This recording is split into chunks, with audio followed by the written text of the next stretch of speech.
సోంపు తీసుకుంటే సోపు గింజలు, పెద్ద సోపు గింజలు, చిన్న సోపు గింజలు 2 ఉంటాయి. ఏది తీసుకున్నా ఓకే, ప్రాబ్లం లేదు. దాన్ని తీసుకుంటే దాంట్లో ఫైబర్ ఎక్కువ ఉంటుంది. పీచు పదార్థం చూడంగానే మనకు కనిపిస్తుంది కదా, ఆ పీచు పదార్థం తీసుకోవడం వల్ల లోపలికి వెళ్ళి అది వాటర్ని పీల్చుకొని బోలస్ అంటారు, పెద్ద ముద్ద తయారవుతుంది. అది లోపలికేమో అబ్జర్వ్ కాదు.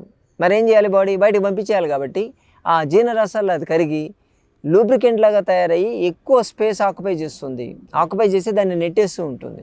జీర్ణక్రియని బాగా జరిగేటట్టు చూస్తుంది ఒకటి. రెండోది మలబద్ధకాన్ని నివారిస్తుంది. మోషన్ ప్రాబ్లం ఉన్నవాళ్ళు ఖచ్చితంగా చేయాల్సినటువంటి పని ఈ సోంపు గింజలు, సోంపు నములుతూ ఉండడమే. అప్పుడే అన్నం తిన్నప్పుడు ఎందుకు తినాలి, మలబద్ధకం ఉన్నప్పుడు? మలబద్ధకం మనకు ప్రాబ్లం ఉన్నప్పుడు ఫైబర్ ఎప్పుడూ అవసరమే కదా. కాబట్టి రోజులో అప్పుడప్పుడు తింటూ ఉండొచ్చు, దానివల్ల నష్టమైతే లేదు. చాలామంది ఏం చేస్తున్నారంటే ఇటువంటి దాన్ని చక్కెరలో ముంచినటువంటి సోపు గింజలు దొరుకుతాయి, అవి కాదు, అస్సలు వెళ్ళొద్దు.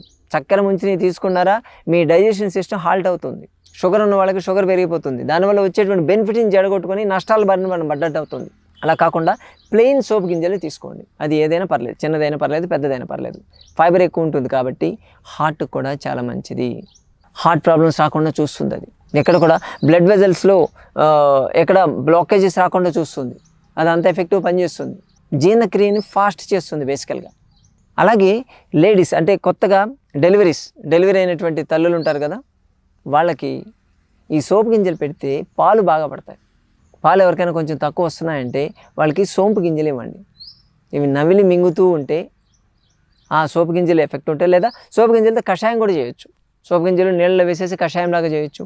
లేదా ఈ సోంపుని ప్లస్ నువ్వులు 2 కలిపేసి ఆ 2 దంచి కొంచెం బెల్లం వేసి ముద్దగా చేసి దాన్ని కూడా ఇవ్వచ్చు. అలా కూడా తీసుకోవచ్చు. ఓన్లీ ఇలాగే తీసుకోవాలని రూల్ ఏం లేదు. చేస్తే తల్లులకి పాలు బాగా పడతాయి. అలాగే సంతానోత్పత్తికి కూడా ఇది బాగా పనిచేస్తుంది. ఎవరికైతే ఇన్ఫెర్టిలిటీ ప్రాబ్లం ఉండడు కానీ, హార్మోన్ ఇంబ్యాలెన్స్ లాంటి ప్రాబ్లం కానీ ఉంటే దీంట్లో ఉండేటువంటి ఆ మూలకం ఏం చేస్తుందంటే ఈస్ట్రోజన్ లాగా పనిచేస్తుంది. మనకు ఈ సంతానోత్పత్తికి సహాయపడుతుంది అది డెఫినెట్గా.